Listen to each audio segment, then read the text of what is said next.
स्वागत है आप सभी का हमारे लेक्चर 2 में थर्मोडायनेमिक्स के। लास्ट लेक्चर में हम लोगों ने डिस्कस किया था थर्मोडायनेमिक सिस्टम्स के बारे में, प्रॉपर्टीज के बारे में। और हमने ये जिक्र किया था कि जो हमारी थर्मोडायनेमिक प्रॉपर्टीज हैं वो सभी की सभी क्या हैं, फाइन फंक्शन है। और जो हमारा वर्क डन है वो क्या है, पाथ फंक्शन। पाथ फंक्शन होने का मतलब ये डिपेंड करता है path followed during the execution of a process. अगर हम कोई और पाथ लेंगे, पाथ के ऊपर डिपेंड करते हुए वर्क डन किसी प्रोसेस के दौरान ज्यादा भी हो सकता है और किसी प्रोसेस के दौरान कम भी हो। अब हम जिक्र करते हैं वर्क डन के फॉर्मूला की। सीधा सीधा हम रिलेशन के ऊपर आ जाते हैं। हमने पढ़ा हुआ है वर्क डन किसके बराबर होता है भाई, work done during 1 to 2 equals to integration of EDV. अब इस रिलेशन को हम लोग याद रखें। वर्क डन किसके बराबर है हमारा थर्मोडायनेमिक्स के अंदर, जब हम वर्क डन का जिक्र करेंगे किसी प्रोसेस के दौरान, वर्क डन किसके बराबर होगा, जो रिलेशन है that is work done is always equal to W1 to 2, मतलब 1 to 2। देखो अब इसको यहाँ पर 1 to 2 के क्यों लिखा गया, क्योंकि यह work done in moving from 1 to 2 taking this particular path. अगर पाथ बदल जाएगा तो ये हमारा वर्क डन भी क्या हो जाएगा, बदल जाएगा। दूसरी बात, जो वर्क डन है या हीट ट्रांसफर है, ये एक कैटेगरी में फॉल करते हैं। अगर हम कुछ रिकॉल कर पाए, इन्हें बोला जाता है इनएग्जैक्ट डिफरेंशियल। क्या बोला जाता है इन्हें, इनएग्जैक्ट डिफरेंशियल। जबकि हमारी जो प्रॉपर्टीज है थर्मोडायनेमिक प्रॉपर्टीज, वो सारी की सारी किस कैटेगरी के अंदर फॉल करती हैं, वो सारी की सारी फॉल करती हैं एग्जैक्ट डिफरेंशियल। क्लियर। तो इसी वजह से जब भी हम लिखेंगे इसको, रिलेशन को अगर हम बदलने की कोशिश करेंगे थर्मोडायनेमिक्स में,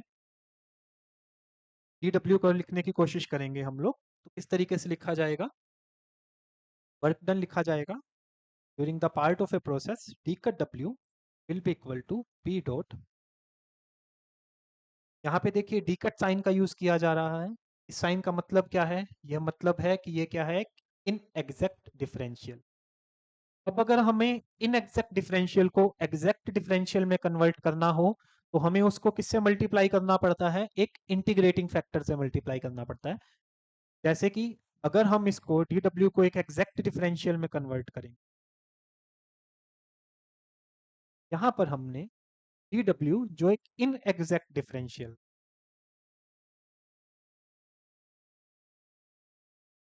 को हमने कन्वर्ट कर दिया एक एग्जैक्ट डिफरेंशियल में, जब हमने मल्टीप्लाई किया किसके साथ, एक टर्म के साथ, जिसे क्या बोला जाएगा, इंटीग्रेटिंग। क्लियर। ये हम याद रखेंगे। कभी कभी एक आध एग्जाम में ये क्वेश्चन भी पूछा गया है कि इंटीग्रेटिंग फैक्टर क्या रहेगा अगर हम वर्क डन को एग्जैक्ट डिफरेंशियल के अंदर कन्वर्ट कर रहे हैं। तो कई ऑप्शन दिए हुए थे और यहाँ पर आपको सही ऑप्शन सेलेक्ट करना था, तो ये टॉपिक उस वजह से हमारे लिए थोड़ा इंपॉर्टेंट रहेगा। दूसरी चीज यहाँ पर जो हमारे लिए समझनी जरूरी हो जाएगी, वो ये है कि जब भी हम थर्मोडायनेमिक्स के अंदर प्रोसेसेस का जिक्र करेंगे, अगर हमें कुछ स्पेसिफाई ना किया हो, तो हम ये मान के चलेंगे कि वो प्रोसेस क्या है, रिवर्सिबल प्रोसेस होगी। मतलब जितना भी हमारा डिस्कशन है या आगे होने वाला डिस्कशन होगा, वो सारा का सारा इस अजम्पशन पे बेस्ड रहेगा कि सारी की सारी प्रोसेसेस जो उस पर्टिकुलर टॉपिक के दौरान हम पढ़ रहे हैं वो क्या है, reversible process.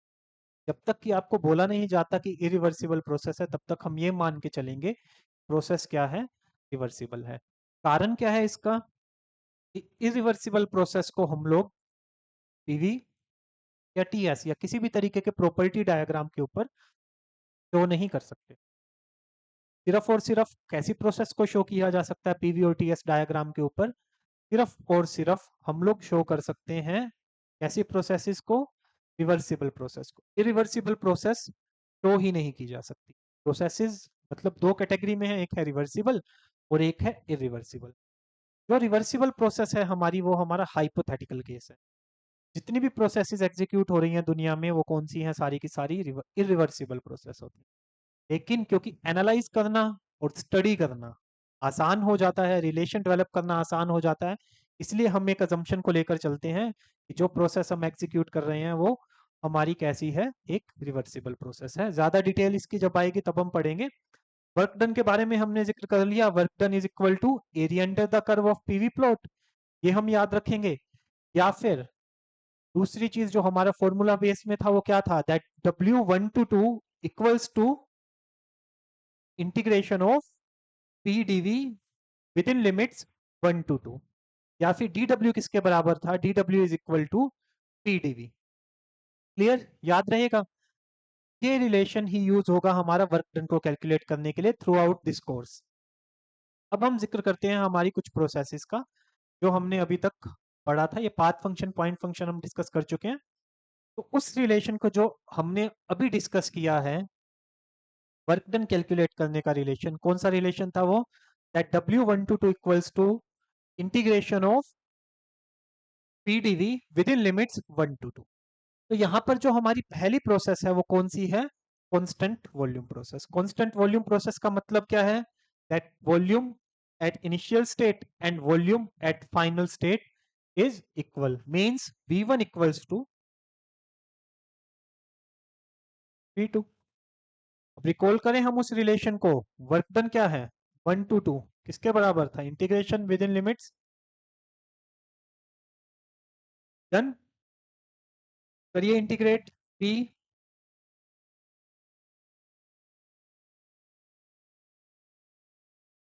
as V2 equals to V1, so it will be anything multiplied with 0 equals to 0।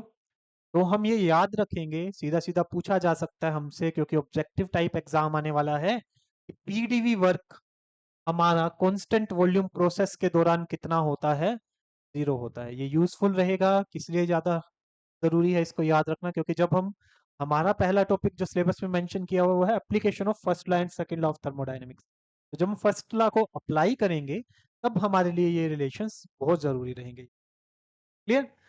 इसके बाद हमने सेकंड प्रोसेस कौन सी पढ़ी थी, कांस्टेंट वॉल्यूम प्रोसेस के बाद सेकंड प्रोसेस जो थी हमने पढ़ी थी वो कौन सी थी हमारी, constant pressure process. Constant pressure process के ऊपर हम हमारा वो रिलेशन वर्क डन कैलकुलेट करने का, that work done during process 1 to 2 equals to integration of PDV within limits 1 to 2। अब constant process, constant pressure process PV plot पे कैसे होगी, it will be shown as a straight line. इस तरीके की straight line, एक horizontal straight line. Constant volume process कैसे दिख रही थी हमें, एक वर्टिकल स्ट्रेट लाइन की तरह दिख रही थी। यहाँ पे प्रॉपर्टीज की अगर मैं वैल्यूज को लिखना शुरू करूं, at point 1 pressure equals to P1, volume equals to V1। At point 2 pressure equals to P2 and volume is equal to V2। अब फर्क क्या है यहाँ पर, वॉल्यूम को हम देख पा रहे हैं कि 1 से 2 आने में वॉल्यूम की वैल्यू क्या हो गई, कुछ कम हो गई, लेकिन जो प्रेशर था वो क्या रहा, सेम रहा, means P1 equals to P2। तो what is the property of integration, की जो कांस्टेंट चीज होती है वो इंटीग्रेशन से बाहर आ जाएगी, और हम लोग इसको अगर इंटीग्रेट करेंगे it will be again, now here we have, ये हमें याद रखना है अलग अलग प्रोसेस के दौरान वर्क डन की वैल्यू क्या क्या होगी। इस रिलेशन को हम याद रखेंगे क्योंकि जो हमारे न्यूमेरिकल्स आएंगे, अगर न्यूमेरिकल क्वेश्चन आया यहाँ पे तो वो इन्हीं प्रोसेस पे या इन्हीं फॉर्मूला पे बेस्ड रहे। ऑब्जेक्टिव टाइप क्वेश्चन आएंगे, 1 मार्क क्वेश्चन होगा या 2 मार्क क्वेश्चन होगा, तो जो 2 मार्क क्वेश्चन है वो इसी तरीके की नेचर का होगा, ऐसा ही क्वेश्चन पूछा जाएगा हमसे। थर्ड प्रोसेस उसके बाद हमारे पास क्या थी, that is called constant temperature process. अगर हम कांस्टेंट टेम्परेचर प्रोसेस की बात करें तो कांस्टेंट टेम्परेचर प्रोसेस के लिए हम रिलेशंस की बात करें तो क्या होगा, पीवी इक्वल्स टू कांस्टेंट। ये किसका केस रहेगा हमारा, it will be the case for constant temperature process. Clear. PV equals to constant, हम दोबारा से हमारा वो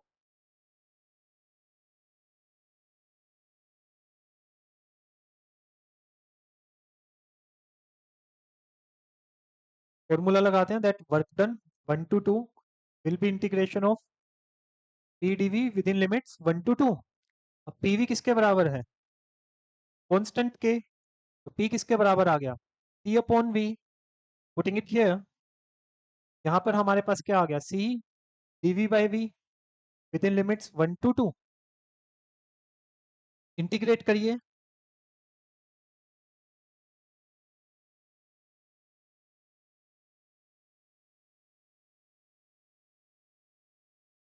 या फिर इसको हम क्या बोल सकते हैं, इजीली सीधा सीधा लिख देते हैं हम लोग, that work done during an isothermal process क्या रहेगा, क्योंकि डेरिवेशन हमारे लिए इतनी इंपॉर्टेंट नहीं है, सिर्फ हमें रिलेशन याद रखना है। It is always equal to P1 V1 ln V2 by, ये याद रखें। कई बार क्वेश्चन आया हुआ है, ऑब्जेक्टिव क्वेश्चन कई कम्पिटिटिव एग्जाम्स में पूछा गया है कि हमें वर्क डन कैलकुलेट करना होता है एक आइसोथर्मल प्रोसेस के दौरान, तो कैलकुलेट करने के लिए एक इजी फॉर्मूला है। यहाँ पर P1 V1, क्योंकि आइसोथर्मल प्रोसेस है, PV किसके बराबर होगा, कांस्टेंट के, that means P1 V1 equals to P2 V2। तो आप लोग यहाँ पर चाहें तो P1 V1 की जगह P2 V2 भी लिख सकते हैं, V2/V1 की जगह प्रेशर की टर्म्स में भी अगर इसको लिखना चाहें तो वैसे भी इजीली इसको एक्सप्लेन किया जा सकता है। तो नाउ मूविंग ऑन, अब हम मूव करते हैं हमारे नेक्स्ट प्रोसेस की ओर, that is polytropic process. Polytropic process का मतलब क्या होगा, पॉलीट्रोपिक प्रोसेस एक ऐसी प्रोसेस होती है जिसके अंदर हमारा पीवी रिलेशन क्या रहेगा, it is PV raise to the power n equals to, ऐसी प्रोसेस को क्या बोला जाता है, एक पॉलीट्रोपिक प्रोसेस बोला जाता है। यहाँ पर n की वैल्यू कुछ भी हो सकती है, ये हम लोग याद रखेंगे। इस प्रोसेस के दौरान हम लोग वर्क डन कैलकुलेट करने की कोशिश करते हैं हमारे उसी रिलेशन से जो हमने अभी तक पढ़ा था। क्या है वो relation, that work done during a process during 1 to 2 process equals to integration of PDV within limits 1 to 2। Condition क्या है यहाँ पर पॉलीट्रोपिक प्रोसेस के लिए, पॉलीट्रोपिक प्रोसेस के लिए कंडीशन थी हमारे पास क्या, that P V raise to the power N equals to constant. तो जो हमें फॉर्मूला याद रखना है वो, क्लियर। अब हमने हमारी सारी की सारी जो प्रोसेसेस थी अलग अलग तरीके की, constant pressure process, constant volume process, constant temperature process और पॉलीट्रोपिक प्रोसेस, इन अलग अलग प्रोसेसेस के दौरान जो हमारा वर्क डन था उसके मैग्नीट्यूड को हम लोगों ने कैलकुलेट कर लिया using the relation that work done during 1 to 2 equals to, इसके बराबर है हमारा integration of P DV within limits 1 to 2। तो अब हम बात करते हैं या जिक्र करते हैं हमारा फर्स्ट लॉ ऑफ थर्मोडायनेमिक्स का। अगर हम बात करें कि हमारे ऑब्जेक्टिव को क्वेश्चंस के पॉइंट ऑफ व्यू से बात करें तो ये टॉपिक थोड़ा इंपॉर्टेंट हो जाएगा थर्मोडायनेमिक्स में से। इसमें से बहुत इजीली एक क्वेश्चन पूछे जाने की संभावना है, एक या दो क्वेश्चन पूछे जा सकते हैं इसमें से, सीधे सीधे जो फर्स्ट लॉ के ऊपर डिपेंड होंगे, क्लियर। अब जब हम जिक्र करते हैं फर्स्ट लॉ ऑफ थर्मोडायनेमिक्स का तो हम सब रिकॉल कर पाएंगे कि हमने क्या पढ़ा था, that it is called law of conservation of energy. इसकी एक स्टेटमेंट क्या है, एक स्टेटमेंट ये थी कि energy can neither be created nor be destroyed, it can only be converted from one form to other form, ये पढ़ा था हमने। अब जो फर्स्ट लॉ ऑफ थर्मोडायनेमिक्स है, इसकी कुछ अगर हम इसको मैथमेटिकली एक इक्वेशन फॉर्म में लिखने की कोशिश करें तो इसको तीन अलग अलग तरीकों से लिखा जा सकता है। कैसे, अगर हम बात करें फर्स्ट लॉ ऑफ थर्मोडायनेमिक्स की एक साइकिल के लिए तो वो इस फॉर्म में लिखा,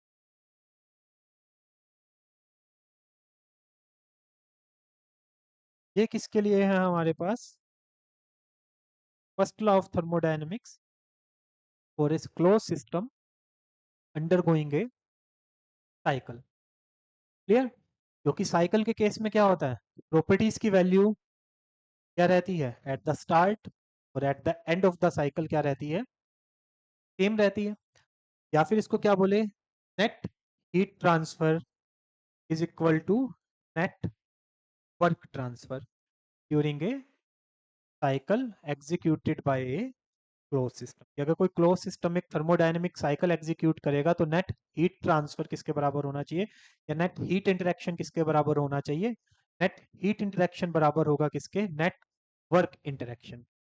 ये चीज हम याद रखेंगे, ये स्टेटमेंट लेकिन कब एप्लीकेबल है इसको याद रखना पड़ेगा, सिर्फ और सिर्फ जब कोई क्लोज सिस्टम एक साइकिल एग्जीक्यूट करेगा तभी ये स्टेटमेंट सही होगी, अदरवाइज ये स्टेटमेंट ट्रुथफुल नहीं है। फिर आ जाती है बात एक प्रोसेस की, एक प्रोसेस के लिए फर्स्ट लॉ की स्टेटमेंट क्या रहेगी, वो ये लिखी हुई है आपके सामने, that Q equals to delta E plus W। अगर कोई क्लोज सिस्टम या कोई भी सिस्टम एक प्रोसेस एग्जीक्यूट करता है उसके दौरान हम जो हीट सप्लाई करेंगे उसको, उसका एक पोर्शन तो हमें किस फॉर्म में मिल जाएगा, एज आउटपुट मिल जाएगा वर्क डन की फॉर्म में, और एक पोर्शन जो होगा उस सप्लाइड हीट का, वो किस में चला जाएगा, वो चला जाएगा सिस्टम की इंटरनल एनर्जी को इंक्रीज करने में। अब first law of thermodynamics define करता है एक नई प्रॉपर्टी को किसी भी सिस्टम के लिए, जिसे बोला जाता है internal energy of the system, जिसको हमने शो किया चेंज इन इंटरनल एनर्जी को डेल्टा ई के जरिए। तो हम क्या याद रखेंगे कि first law of thermodynamics cycle के लिए क्या है, साइकिल के लिए स्टेटमेंट रहेगी कि net heat transfer is equal to net work transfer, किसके लिए, for a close system undergoing a cycle. Clear. लेकिन अगर हम प्रोसेस की बात करेंगे तो फर्स्ट लॉ की स्टेटमेंट थोड़ी सी बदल जाएगी। क्या हो जाएगी नई स्टेटमेंट फर्स्ट लॉ की, it says that Q equals to delta E plus W। जहां पर Q क्या है, Q है हमारा हीट सप्लाइड, W क्या है, वर्क डन। क्लियर कि जब हम Q हीट सप्लाई कर रहे हैं किसी प्रोसेस के दौरान, तो हमें जो वर्क डन मिलेगा या करेंगे वो कितना होगा हमारा, वो किसके बराबर होगा, W के बराबर होगा। और एक चीज कि Q का जो एक पोर्शन है, एक हिस्सा Q तो हमें मिल जाएगा वर्क डन के फॉर्म में, और कुछ हिस्सा चला जाएगा किसमें, सिस्टम की इंटरनल एनर्जी को इंक्रीज करने में। फर्स्ट लॉ ऑफ थर्मोडायनेमिक्स एक प्रॉपर्टी को डिफाइन करता है जिसे क्या बोला जाता है, इंटरनल एनर्जी। इसको हम याद रखेंगे। किस तरीके की प्रॉपर्टी है ये, हमने जिक्र किया था एक्सटेंसिव और इंटेंसिव के बारे में, तो ये किस तरीके की प्रॉपर्टी है, ये एक्सटेंसिव प्रॉपर्टी है, क्योंकि ये प्रॉपर्टी है इसका साइक्लिक इंटीग्रल क्या होगा, या फिर ये क्या होगी, इंटरनल एनर्जी एक पॉइंट फंक्शन होगी, और इसका साइक्लिक इंटीग्रल प्रॉपर्टी का हमेशा जीरो होता है, तो डेल्टा ई का भी साइक्लिक इंटीग्रल क्या हो जाएगा, हमारा ई का साइक्लिक इंटीग्रल वो किसके बराबर होगा, जीरो के बराबर होगा। क्लियर। अब ये डेल्टा ई क्या है,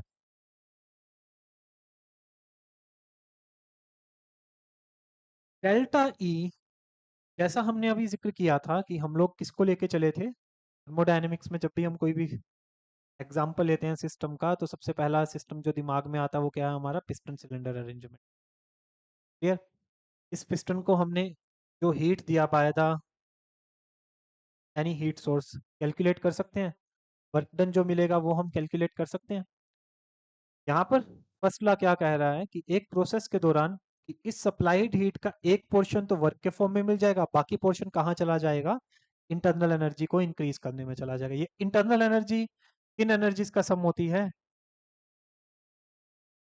this microscopic energies and this macroscopic energies and this microscopic energy. ठीक। कई जगहों पर आप लोग ये देखेंगे, क्योंकि हम जब क्लोज सिस्टम की बात कर रहे हैं तो हमारा सिस्टम ज्यादातर किस में होगा, क्लोज सिस्टम की बात कर रहे हैं, सिस्टम किस पे रहता है हमारा, ज्यादातर सिस्टम जो होगा वो रेस्ट पे होगा। क्लियर। तो हमारा ये जो टर्म्स है ई के और ई पी, ये क्या हो जाएंगी, वैल्यूज इनकी जीरो के बराबर हो जाएगी। टर्म हमारी कौन सी रह जाती है, सिर्फ और सिर्फ यू टर्म रह जाती है। तो कई जगहों पर आप लोग देखेंगे कि फर्स्ट लॉ ऑफ थर्मोडायनेमिक्स को इस तरीके से भी लिखा हुआ, D cut Q equals to D U plus में, ये भी एक स्टेटमेंट है इसकी first law of thermodynamics. Clear. क्योंकि ये जो डेल्टा ई है ये किसके बराबर होता है, macroscopic energies plus microscopic energies.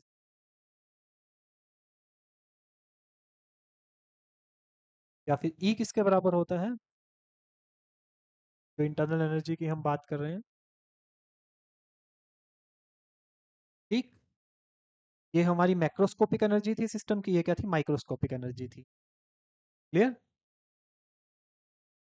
ये याद रखेंगे हम कि most useful form of this first law of thermodynamics is this equation, जहां पर हमने क्या पढ़ा, that D Q equals to D U plus में, या फिर इसको मैं दोबारा से अगर लिखना चाहूँ थोड़ा और रिवाइज करके, थोड़ा और सही करके, that D Q equals to D U plus में ई कट डब्ल्यू।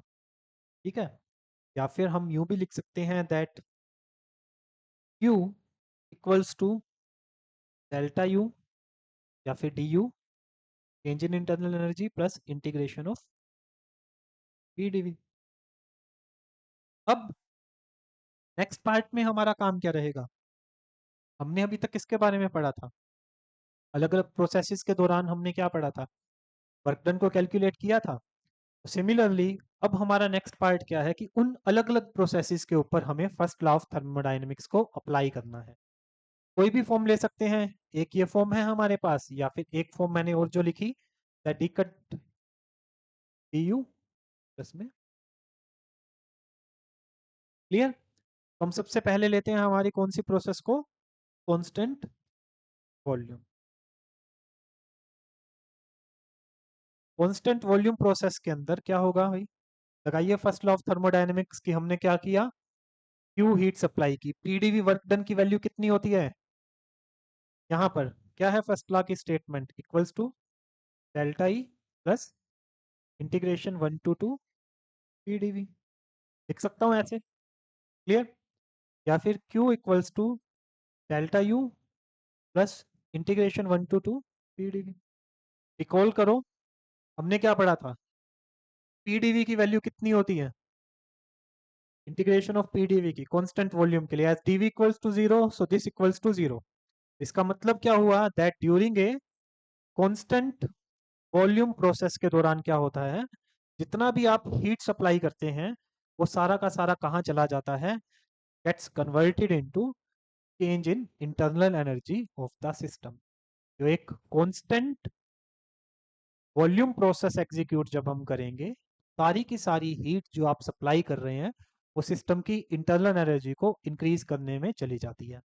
अब यहाँ पर एक बहुत ही यूजफुल रिलेशन है जो हमें याद रखना पड़ेगा। ये जो U है जिसको हमने इंटरनल एनर्जी बोला, it is clearly a function of temperature only. ये सिर्फ और सिर्फ किसके ऊपर डिपेंड करता है, टेम्परेचर पे डिपेंड करता है। मतलब क्या है इसका, कि अगर मैं हीट सप्लाई करूंगा, डेल्टा यू में चेंज आया है, इसका मतलब ये है कि जो हमारा वर्किंग फ्लूइड होगा उसका टेम्परेचर बदलेगा। अगर क्यू आपने ऐड किया है, सिस्टम को क्यू सप्लाई किया है, तो मतलब क्या है कि वॉल्यूम तो सेम रहेगा, लेकिन वर्किंग फ्लूइड का टेम्परेचर है जो वो क्या हो जाएगा, बढ़ जाएगा। इस चीज को हम लोग याद रखेंगे। क्लियर? अब इसके बाद नेक्स्ट टर्म, हम नेक्स्ट बात करते हैं प्रोसेस की, दैट इज आइसोथर्मल।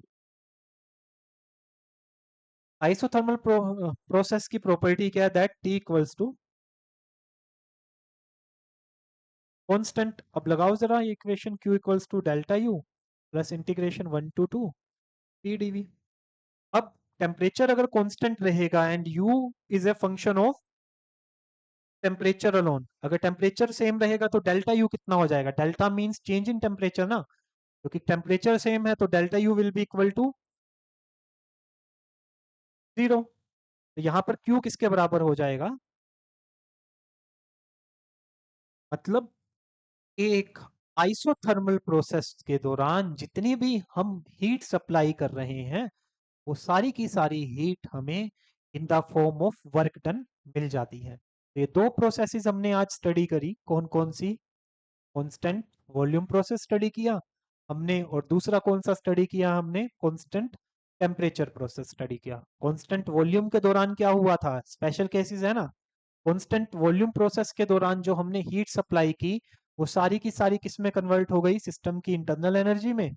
और कांस्टेंट टेम्परेचर प्रोसेस के दौरान हमने जो हीट सप्लाई की वो सारी की सारी किसके अंदर कन्वर्ट हो गई, हमारे वर्क डन में। तो एक ऑब्जेक्टिव नेचर का क्वेश्चन यहां से भी बन सकता है हमारे पास, कि वर्क डन कैलकुलेट करना होगा, या फिर ये पूछा जाएगा कि किस प्रोसेस के दौरान मैक्सिमम वर्क डन मिलेगा।